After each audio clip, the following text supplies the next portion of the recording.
Up until the point of this building being developed, there was no place for people of color to live. This means everything to diversity. It allows African Americans a platform, and maybe we can find a solution that's equitable for everyone. I need to create an atmosphere and an environment where you help the people that help you. They just want another opportunity to do something different. There are a lot of social justice stories that need to be told. The ability to deal with so many issues that might otherwise be too difficult for us to talk about. I feel like this is a better place for me. At every given moment, we're trying to build bridges. Change your way of thinking, your life will change. Thank you for joining us for the CBS 2 special Black History Month Honoring Excellence. I'm Erica Sargent. Chicago is steeped in Black history's past, present, and future, and is a centerpiece of American history. In fact, the Wabash YMCA is known as the birthplace of Black History Month. CBS 2's Ryan Baker takes you to Bronzeville for a tour. Kathy, they call this place the living landmark. Yes, they do, the living landmark. So much history here on the south side. A lot of history. It's incredible. If these walls could talk, huh? Oh my goodness. The historic Wabash Y would certainly have a whole lot to say. This is the birthplace of African History Month. It was actually started in the hallway right across from here. The Renaissance Collaborative, which currently owns and operates the over century-old building, is committed to keeping the legacy of this true landmark alive in the Bronzeville community. I think the churches really wanted to save the landmark for the future generations. And yet, most of the future generations have no idea that this building exists. Once slated for demolition, this Southside treasure on 37th and Wabash was restored and reopened in 2001. Back in the 1920s, during the Great Migration, this YMCA was one of the few places where Black men coming north could stay. Up until the point of this building being developed, there was no place for people of color to live. If you didn't have relatives here, there was no space for you. And find refuge from racism. The Negro stockyard workers, when they didn't receive their wages, they all piled up in here. The Y was also a hub of culture and creativity, cultivating the arts and athleticism. We had Harlem Globetrotters here. And a community resource for healthcare and education, a mission that the Renaissance Collaborative continues today. Job training, job readiness. We do a lot of prep work on interviews, customer service skills, just to get people back into the workplace. It's still a resource for the community. Absolutely, in Bronzeville, right? Yep. Everything that we offer is free. We're always looking for innovative ways of putting people to work. So even though we serve the homeless, we also serve the broader community as well. To keep it thriving and growing. Mm-hmm. Our thanks to Ryan Baker for that story. There are some improvements in the works to help update the YMCA, but because of the Y's landmark status, construction is limited in order to preserve the building's architectural integrity. A man's dream to take young boys from some of Chicago's toughest neighborhoods to succeed in a new environment is becoming a reality. CBS 2's Jim Williams takes us back to the End Zone project and its growing success.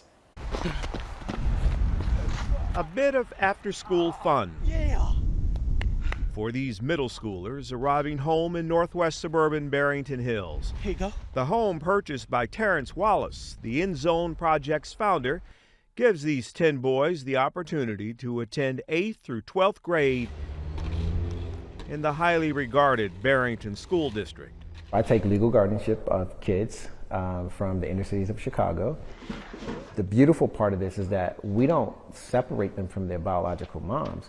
Biological moms are a part of it, and you know, we co-parent together, so it's this blended family. We've been in our new home in Barrington Hills for almost 2 years, and the transition, I would say, has been absolutely amazing compared to obviously the first early stories that you guys were reporting. Regular meeting. Wallace is talking about pushback by some when he first introduced the project to the affluent community. Some opposed it, concerned it was more of a group home. But since then, the community has come to understand Wallace's goals and in large part support him. I have an advisory here in Barrington Hills of people who become like family. There's a placement that we need. Since our last visit, Wallace has gotten married, adding even more motherly love to the boys. Her teenage daughter is also part of the family. And the boys are thriving. Senior Emmanuel Hall was recently selected to perform in an all-state concert. And that's not all. He's been accepted to his first college choice, Grand Valley State. It was a psychology and sociology class that I took. Based off of the stuff that I learned there, I want to pursue neuroscience in college and also play football.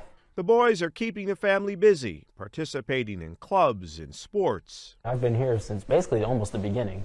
Lindell Luster, who we met several years ago, tells us, I'm about to break the fourth wall real quick. End Zone got him out of his shell. For me, my support was just kind of getting out of my comfort zone.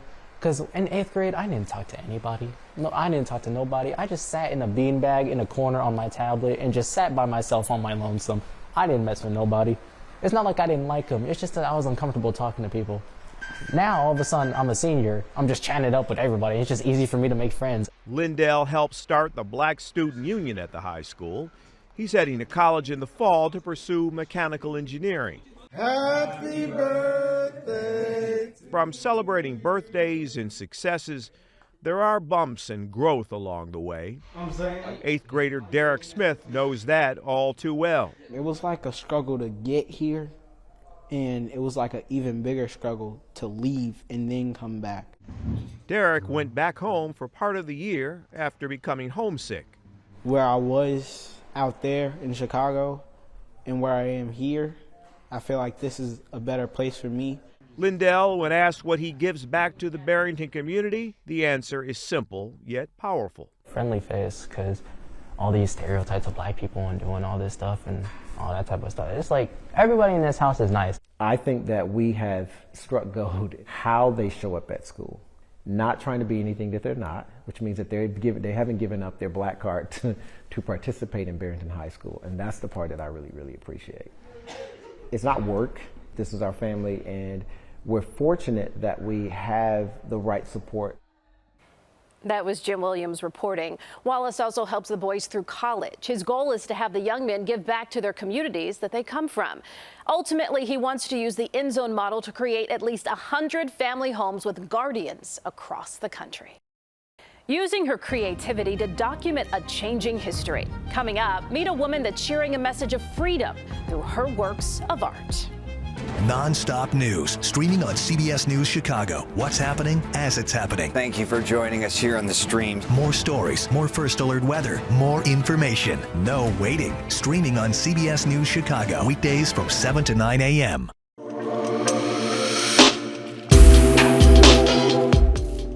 Using clay to create her vision of the world. CBS 2's Dorothy Tucker introduces you to a young Chicago artist sending a message of strength and determination through her work. Clay is acts flexible and adaptable. 3D.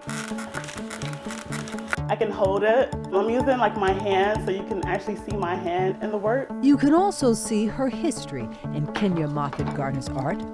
This piece was inspired by my family story. It represents my ancestors. I come from a huge family. They were from the South, from Alabama. They kind of moved with the Great Migration, and they literally built roots here. And I feel like I'm honoring their legacy by continuing to stay here and make work here. Kenya's love of art runs deep and started early in her Marquette Park home with crayons and very patient parents. Ever since I was a child, I used to draw a lot on the walls everywhere. They kind of knew that I was this very overly confident child that drew and knew what exactly and who exactly I wanted to be.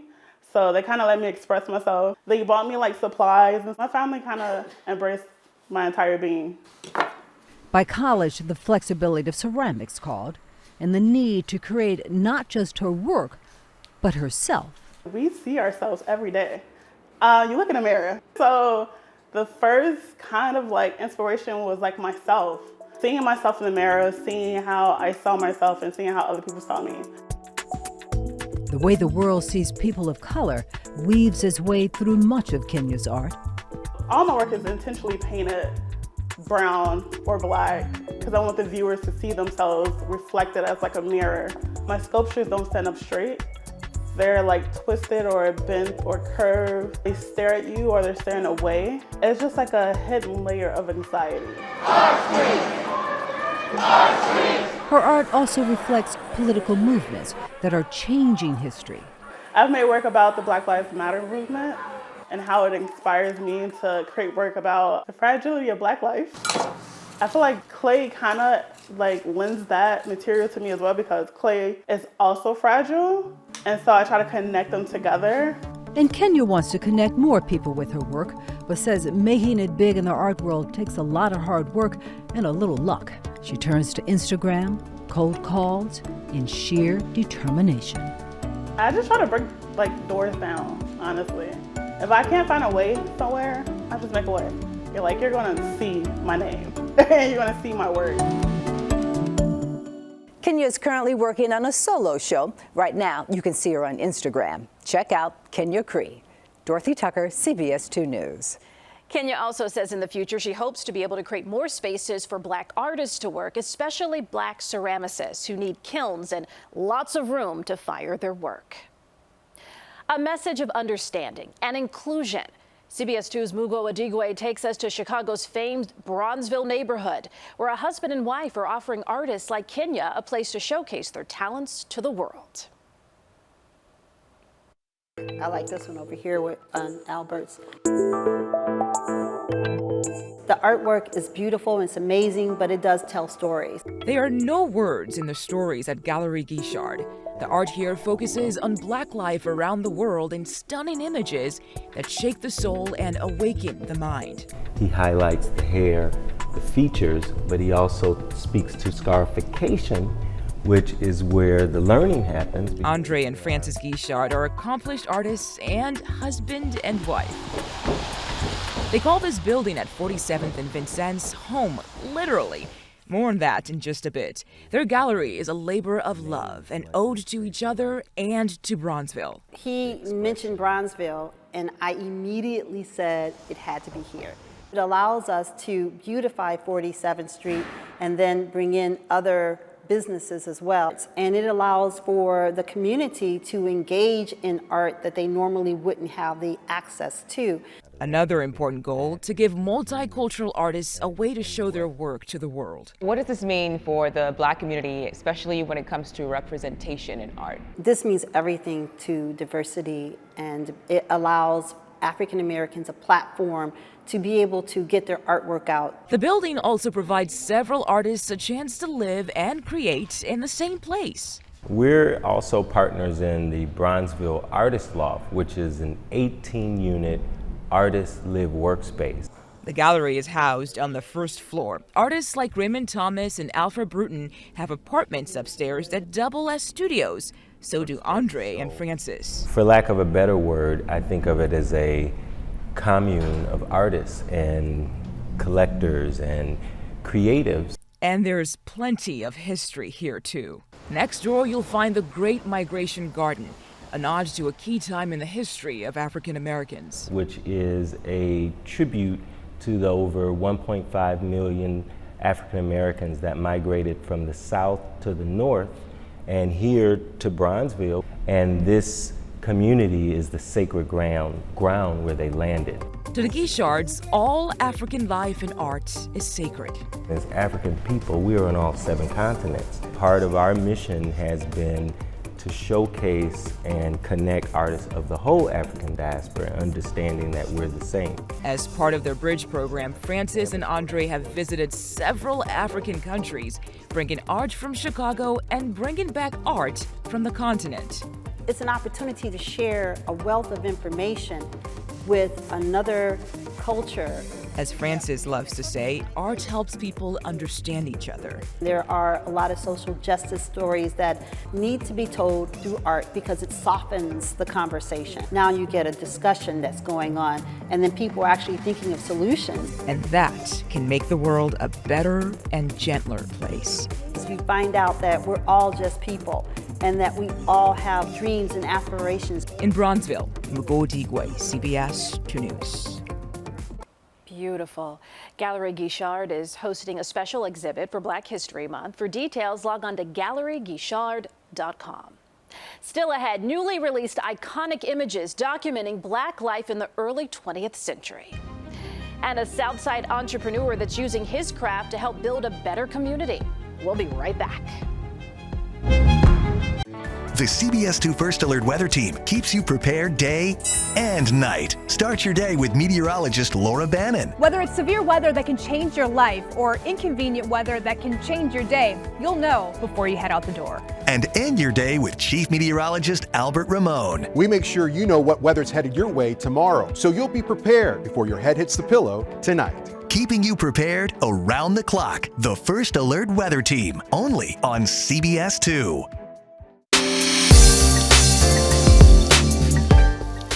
Cutting hair and building an empire. CBS 2 Sade Gray shows you how one Southside barber is paving the way to keep young men out of the system and give them a better life. I survived with my life. I'm thankful for it. I'm 35 years old. I'm supposed to be dead. Curtis Brown has been in and out of the system. My background pretty much was gangs and drugs. So that's how I came to met Larry. I think the first time I met him, I might have been like 19, Division 6, inside the barbershop. Larry is Larry Roberts Jr. Roberts owns 2 barbershops located inside Walmart in the Chatham and Pullman neighborhoods. And he has 7 barber colleges across the state, including 3 schools inside the Illinois Department of Juvenile Justice and the Cook County Jail. They just want another opportunity to do something different, right?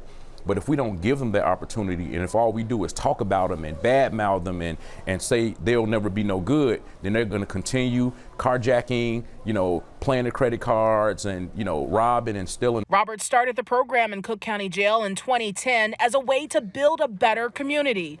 And that's where he met Brown, who 16 years ago was locked behind bars. At the time he was speaking life into us, we just thought he was preaching and didn't pay him no attention.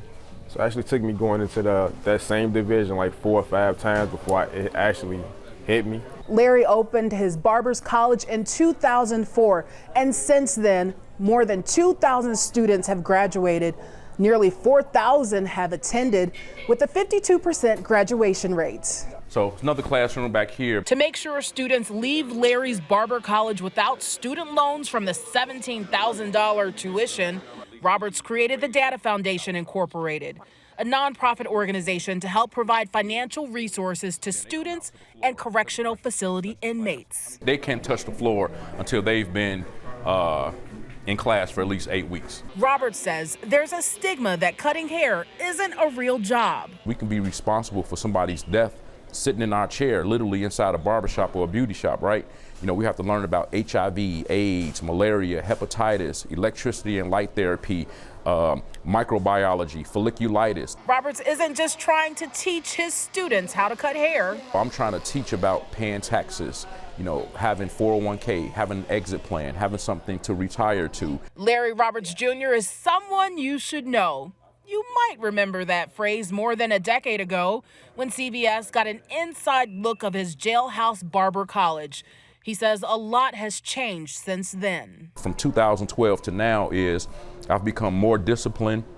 I've become a better steward, and I understand what it means more to be able to make sure that I need to create an atmosphere and an environment where you help the people that help you. As for Brown, his next goal is to mentor the youth with clippers, like Roberts has done. If you change your way of thinking, your life will change. Sade Gray, CBS 2 News. Roberts says corrections officials in other states have reached out to him to expand his barbershops. Rare images showing Black migration in the early 20th century. The new collection acquired by the Newbury Library and how you can see it for free.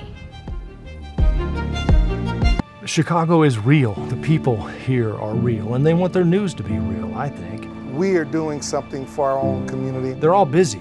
They're giving us a valuable resource, their time, and the trust they have in us to deliver the day's news in a real way. Laugh when you can, be serious when you need to.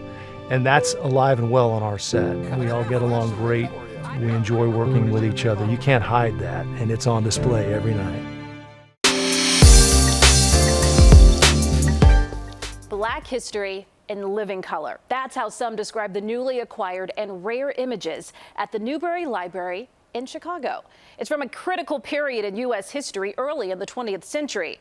Those items are not on display yet, but Joe Donlin shows us how you can see them for free. These jumped out to us immediately as something really special. The contents of this box have long been a mystery, but now, unlocked to the public, they're revealing 100 years of history. This is the box it came in. Correct, yeah. This is the box that it was originally carried around in the 1920s and that it came to us in. It really is like a treasure chest. The treasure is a collection of 44 images produced by the Methodist Episcopal Church. The fragile glass lantern slides depict the great migration of African Americans from the South to cities primarily in the North. It's really special to us to be able to show these, probably the first time in around 100 years that anyone has seen them, because they are their connection of Chicago's African American community, but other African American communities throughout the country, to this story, which is one of the most important transformations in American history. The images capture life in the South, African Americans working in cotton fields, in sugarcane fields, progressing to the lives they envisioned and eventually lived in cities like Detroit, Philadelphia, and Chicago. I love the image of the basketball team, which is St. Mark's Church basketball team. St. Mark's, one of the great African American churches, Methodist churches here in Chicago. Their basketball team won the City Church League in 1921, 1922. There's one image of a social worker visiting a family in what's essentially tenement housing. You can see a stove, wood-burning stove. You can see a little sink, and that's kind of just about it. And they're all kind of crowded in there. But the image is so full of pride and so full of optimism. There's a homemade flag in the corner. One of the things that churches like St. Mark's stepped up to do was provide daycare for these families. And you have this image of children in a room with smiling women looking over them, and they're leading them into prayer before the lunch. It's such an optimistic, hopeful kind of image for how these communities hoped that their lives would be in a city like Chicago. How do you put into words the value of a collection like this? Yeah, as far as we're concerned, it's priceless. We collect for research value, not monetary value. They're certainly monetarily valuable, but they have a research value and an emotional value, a sort of impact for the people whose stories are reflected in them that I think really is incalculable. It's priceless. The thing that stands out to me is just what a valuable snapshot it is of life. One of the things I really love about this set is that it's history on the ground, right? It's history as it's being made. And none of us think, oh, I'm making history right now. But these people really were. They were part of a transformation of the city of Chicago and the country as a whole without really knowing it. The Newbury isn't calling it an exhibit because the images aren't on display, not anyway, yet. But you can see them online at no cost. Just go to newbury.org. Thank you for watching our CBS 2 special Black History Month Honoring Excellence. You can watch all of the stories you've seen here and more on our website, CBS News Chicago. I'm Erica Sargent. For all of us here at CBS 2, good night.